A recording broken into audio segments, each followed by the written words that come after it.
Wanita membuat penemuan mengejutkan di restoran. Teman lelaki saya tidak tahu mengapa sentiasa diganggu oleh dua orang kuat. Tunggu sehingga teman lelaki anda kembali. Dia tampil bertanya tanpa tahu kenapa. Di bawah tekanannya untuk mati, lelaki itu akhirnya memberitahu sebabnya. Ternyata dia muflis kerana syarikat itu. Saya berhutang kepada dua orang ini $1 bilion.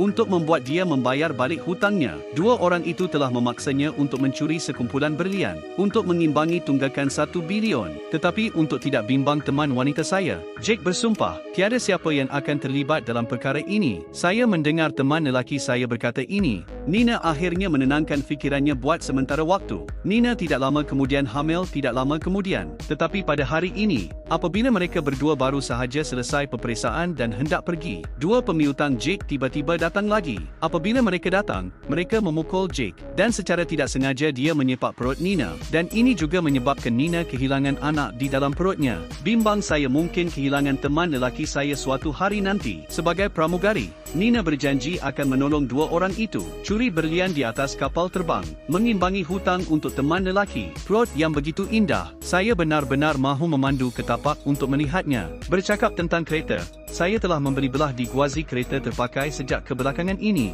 Membeli BYD Han. Ia hanya berharga lebih daripada $90,000.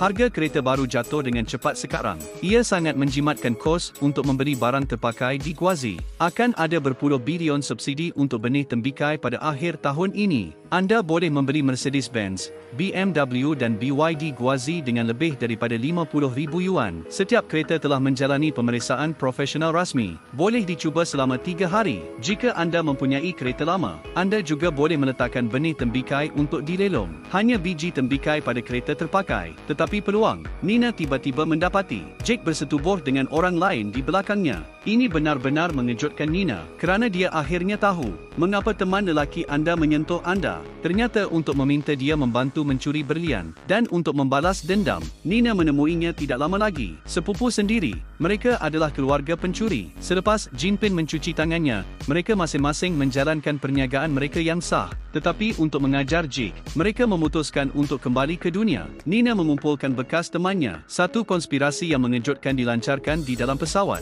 Orang tua itu bertanggungjawab membuat senjata palsu. Nina bertanggungjawab untuk mengejutkan polis udara dan biarkan kawannya mencuri pistolnya yang sebenar. Dengan cara ini, tidak ada peluang untuk kehilangan apa-apa. Menyelesaikan rancangan kecurian ini, dan sebabnya, mereka memaksa kapten mendarat di lapangan terbang Keulu. Ini kerana ia kecil di sini, tidak boleh mengendalikan begitu ramai penumpang sekaligus. Dan ini, anda juga boleh membiarkan pramugari palsu yang mukanya terdedah. Anda boleh pergi dari sini dengan